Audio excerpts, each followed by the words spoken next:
Olá, pessoal, bom dia, tudo bem? Espero que esteja tudo bem com vocês. Se você chegou aqui nesse canal, seja muito bem-vindo. Peço que você se inscreva, deixe seu like ou seu dislike, faça um comentário, me ajude a expandir esse trabalho, ok? Vou dar continuidade ao capítulo 23 de 1964, O Elo Perdido. No fim das contas, em troca do apoio, a central em Praga recebia várias informações de Havana adquiridas pelo Serviço de Inteligência cubano, não somente na América Latina. Entre essas informações, encontravam-se também aquelas que descreviam a situação política no Brasil. Reproduziremos dois relatórios cujo elemento comum é Leonel Brizola. O primeiro documento é de 3 de fevereiro de 1964, abre aspas. Opinião do deputado Brizola enquanto a situação no Brasil, fecha aspas. Como o nome indica, a fonte de informações foi o próprio deputado e antigo governador do Rio Grande do Sul, que afirma que no início de 1964 existiam, abre aspas, 3 planos relacionados ao golpe de Estado. 1. Plano dos grupos mais reacionários da UDN, com o governador Lacerda e Barros à frente, que pretendem introduzir uma ditadura fascista e pró-americana. Item 2. Plano dos grupos mais reacionários do PSD, ligados a grandes latifundiários. 3. Plano do presidente João Goulart, direcionado contra os seus inimigos da UDN e do PSD, que deve garantir a execução da função presidencial e a realização de algumas reformas estruturais básicas. Fecha aspas. Em seguida, Leonel Brizola diz que o povo brasileiro tem 2 tarefas. A tarefa temática, que consiste em preparar o possível golpe reacionário, e a tarefa estratégica, que significa a organização de uma ação revolucionária. Brizola acha que a única solução para o país é a revolução. Para o deputado, o Partido Comunista freia o processo revolucionário no Brasil, ajuda Goulart e, abre aspas, possui visões pacifistas inadequadas à situação que domina o país. Goulart já não tem condições de realizar nenhum movimento contra a reação, pois parte significativa das Forças Armadas perdeu a confiança nele por sua indecisão, por seu comportamento tipicamente conformista e também porque as grandes massas populares não confiam nele. Fecha aspas. Por fim, Leonel Brizola demonstrou grande interesse em conhecer a Revolução Cubana e trocar de opiniões com os principais ativistas do governo revolucionário. O segundo documento é de 1 ano antes, abre aspas, nota da notícia número 40 de Havana, de 19 de fevereiro de 1965, fecha aspas. É posterior ao golpe de Estado, quando os adversários da Junta de Generais encontraram abrigo no vizinho Uruguai e, de lá, organizaram o, abre aspas, movimento de resistência, fecha aspas. A notícia trata novamente das opiniões de Leonel Brizola e de João Goulart, desta vez como líderes informais da imigração política. Abram aspas. Brizola não acha necessário um partido político para iniciar a luta. Afirma que é suficiente um movimento que tenha à disposição potentes transmissores que sejam ouvidos em todo o país.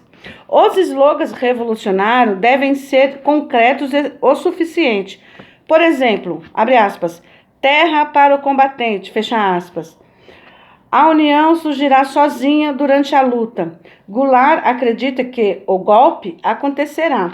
Por isso, pensa em Cruel e fica satisfeito quando recebe algum sinal ou quando algum dos generais o visitam.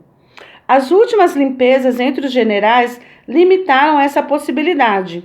Brizola define Goulart como uma pessoa terrível de tendência negativista. Quando chegaram ao Uruguai, acreditou que Goulart estava pronto. Depois percebeu que não estava. Fecha aspas. Trataremos agora da ação brasileira na Operação Ativa Manuel, conforme registros dos encontros com representantes do Serviço de Inteligência Cubana, Havana, levando a cabo a sua, abre aspas, exportação de revolução, fecha aspas, ajudava ativamente movimentos revoltosos em 14 países da América Latina. E entre esses países estava o Brasil.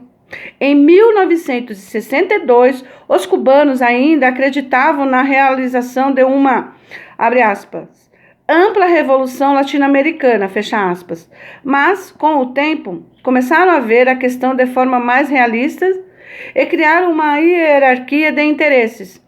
A partir das informações recolhidas e do número de pessoas que passavam por Praga, no âmbito da ação, os tchecos elaboraram uma lista na qual, em primeiro lugar, estava a Venezuela, em segundo, a Argentina, em terceiro, a Guatemala e em quarto, a Colômbia. O Brasil estava na 8ª posição. A STB conduzia suas próprias estatísticas, que hoje nos apontam que, até 1967, 41 brasileiros viajaram de Havana para a América, passando por Praga. Até abril de 1963, foram 2. Em 1964, 2. Em 1965, 12. Em 1966, 17. E em 1967, 9. Em 1968, provavelmente apenas 1. Em 1969, 2, mas não se sabe se algum deles viajou 2 vezes. Esta lista provavelmente não relaciona todos os brasileiros que fizeram a viagem pela capital da Tchecoslováquia, pois muitos viajaram com o apoio de outras organizações fora do controle da STB. Os brasileiros que participaram da Operação Ativa Manuel foram Walter Duarte de Moura, Paulo da Silva Pinto, Moacir Ramos, Jurandir Ferreira, Nelson Reuter, Sérgio Fernandes Azambuja Síria, José de Lima, Carlos Nicolau Daniele, Vinícius Brand, Diógenes José Carvalho de Oliveira, Emanuel Paulo dos Santos, Wilson Martim Furtado, Antônio Carlos Borneal, o Bonarian, Clemente Filobenbeck, Fernando Santos, Aparício Vieira, Alfredo Neri Paiva, Hermes Machado Neto, Gilberto Roque Jordan, Jadir Antônio Schwanz, Dirceu Antônio Souza, Elemar Marmite,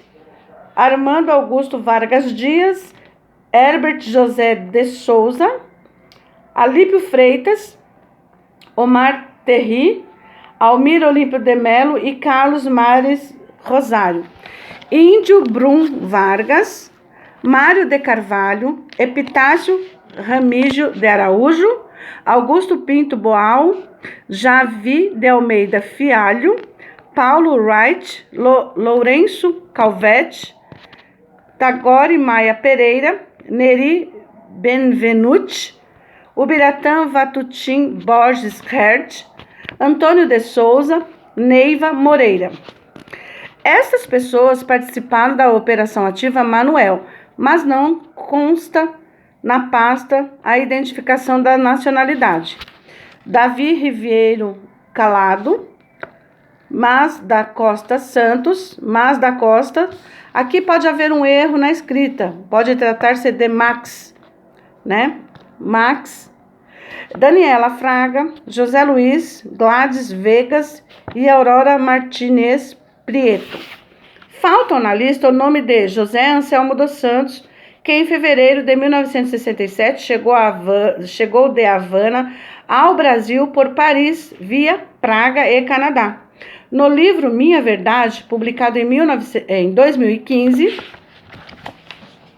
ele descreve lembranças de Praga, da Praga comunista, que visitou não como turista, mas como um guerrilheiro treinado pelos cubanos a caminho de seu país para pegarem armas contra o imperialismo. Ele descreveu as suas impressões com as seguintes palavras, abre aspas: um idioma totalmente desconhecido, peito de peru e cerveja no café da manhã, goulash no almoço e no jantar.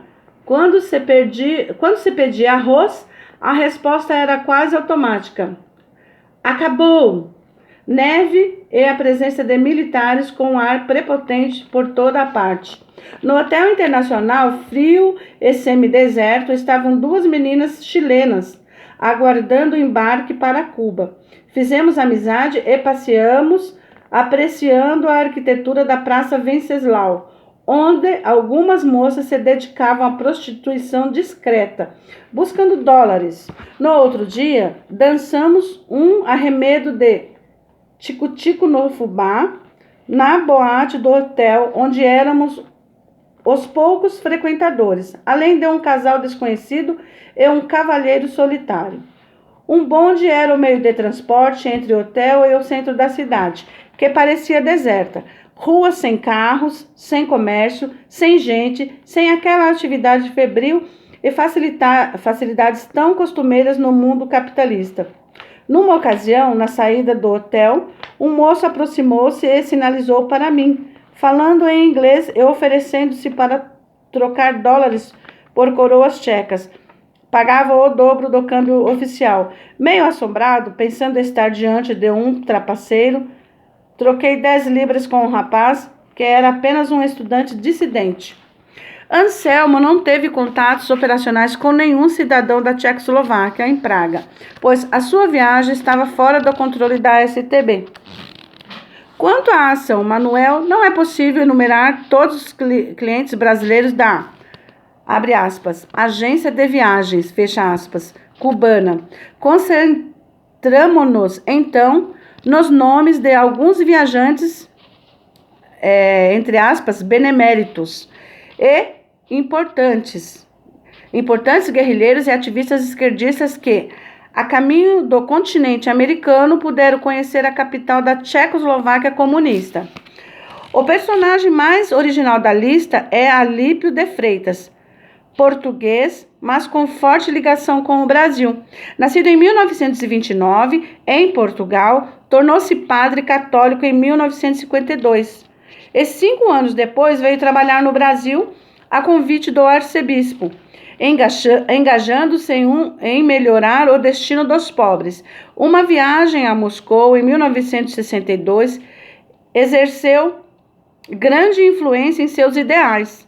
Estava em andamento o Congresso Mundial da Paz, ocasião em que conheceu o poeta Pablo Neruda e o líder soviético Nikita Khrushchev.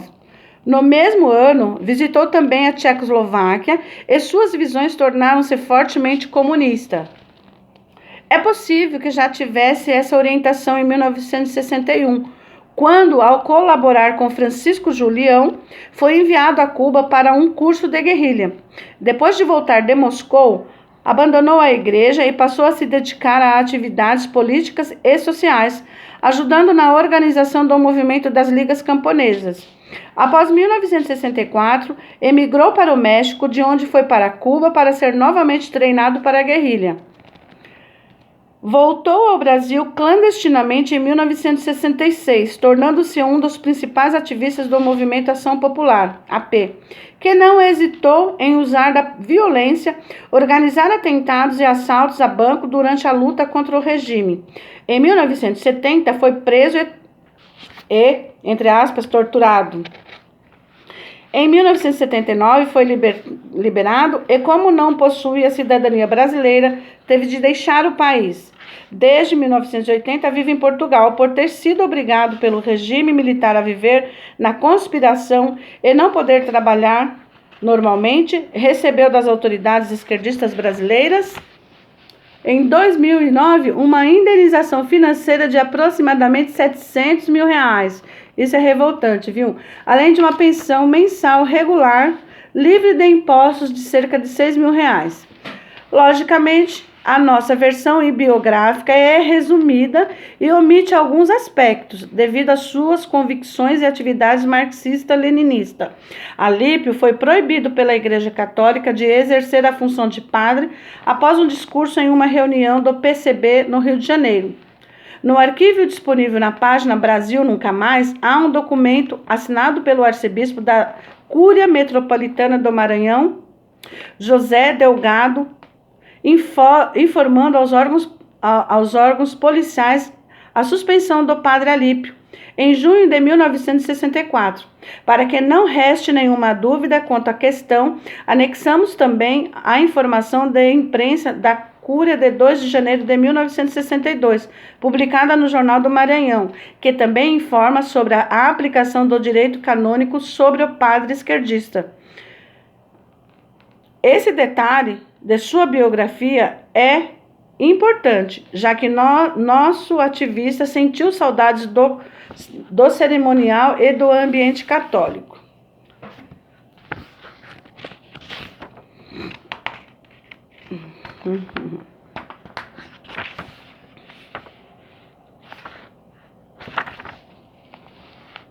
Outro lado da sua biografia é ligação com a luta armada em nome da Revolução.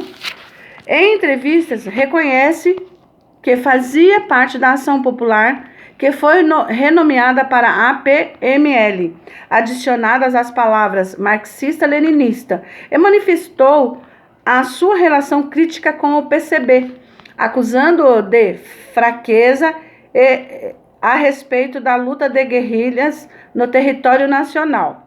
O PCB de Luiz Carlos Prestes mantinha-se ideologicamente fiel a Moscou, que era de fato relutante a respeito dos movimentos guerrilheiros, diferenciando-se das posições de Havana e de Pequim.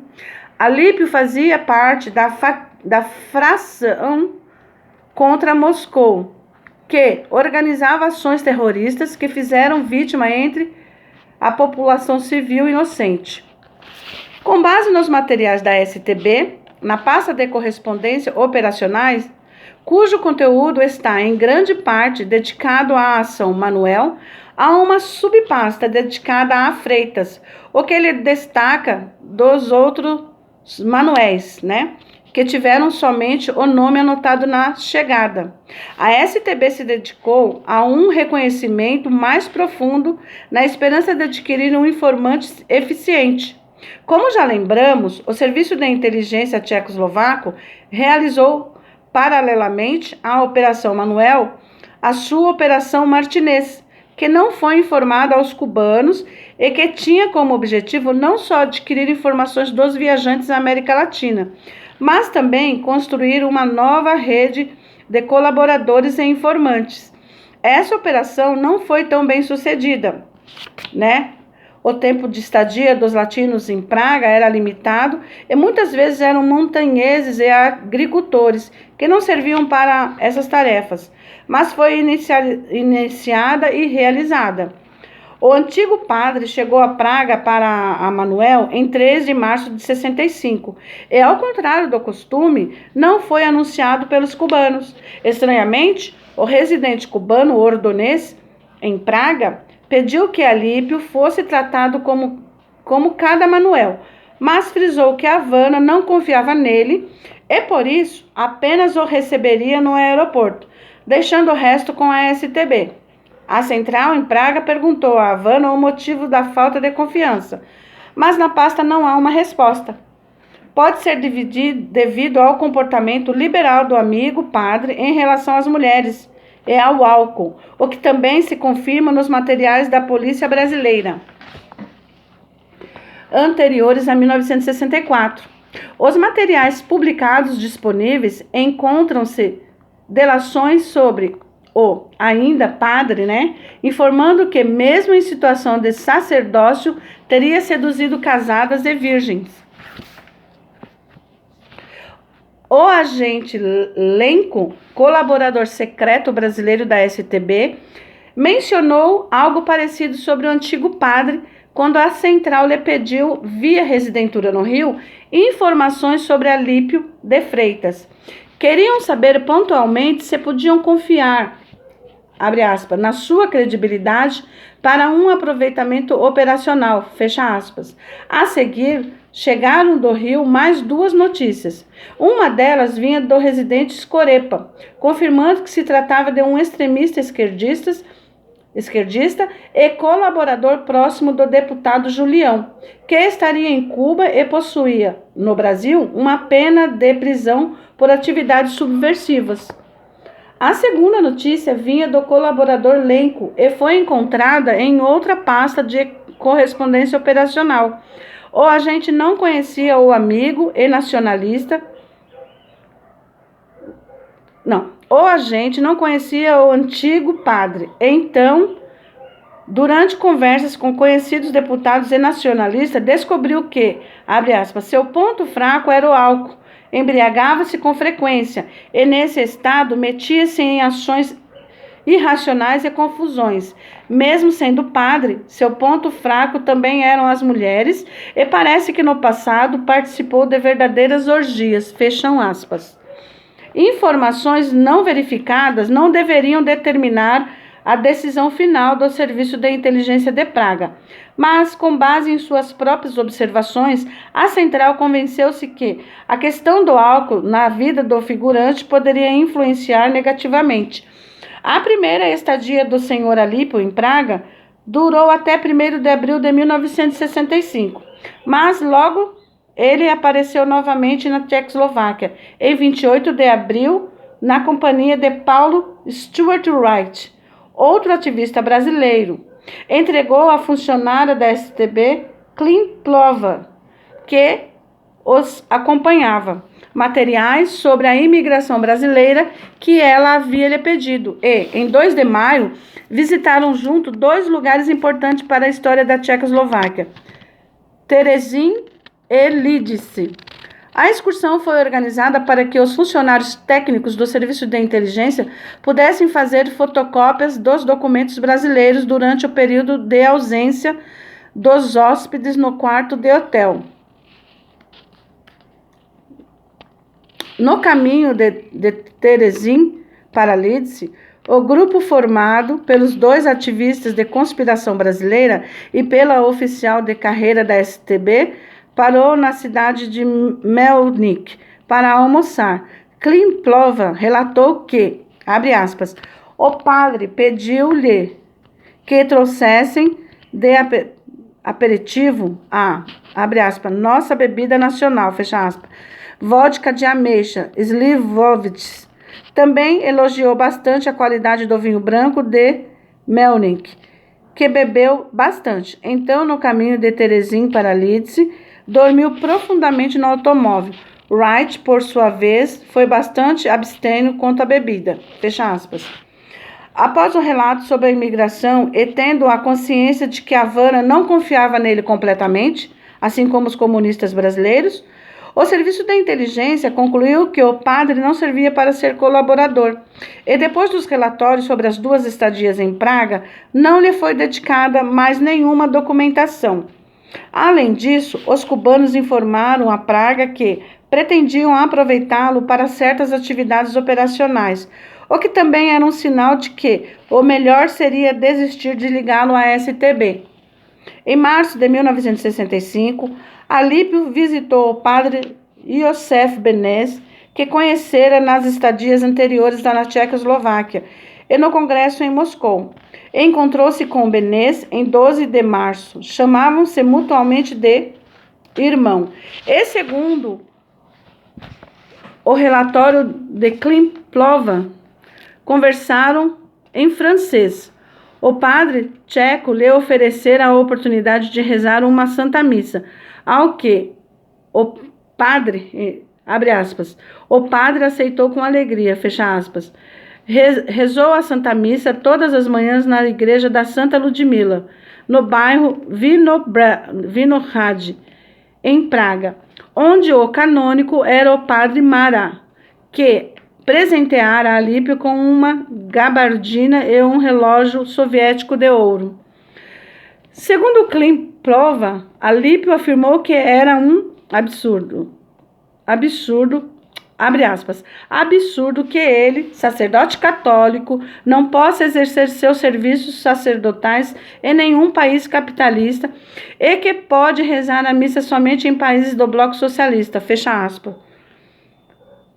Naquela temporada, o padre chegou a morar em 4 hotéis. Em um dos casos de mudança, um funcionário da seção internacional do Conselho Central de Sindicatos alertou Klimplova que o padre deveria deixar imediatamente o hotel, abre aspas, pois, segundo as informações de imigrantes brasileiros em Praga, é um delator, fecha aspas.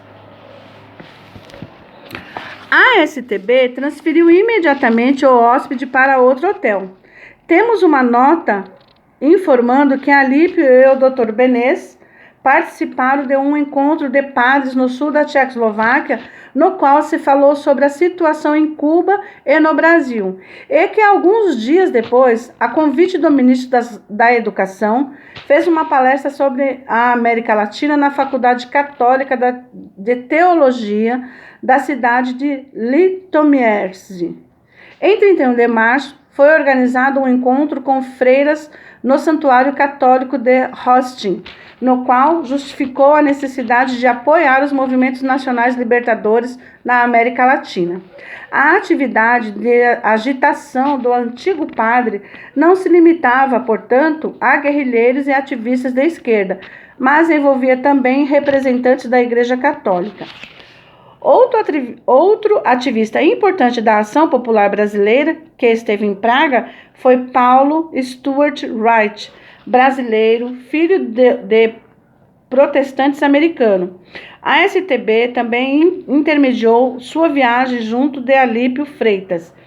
Esses idealistas que revolucionavam marxismo, leninismo com cristianismo foram usados e manipulados pelo serviço secreto, pelo menos 2 países comunistas, e vale a pena dedicar algumas palavras sobre a organização da qual os 2 viajantes eram importantes representantes.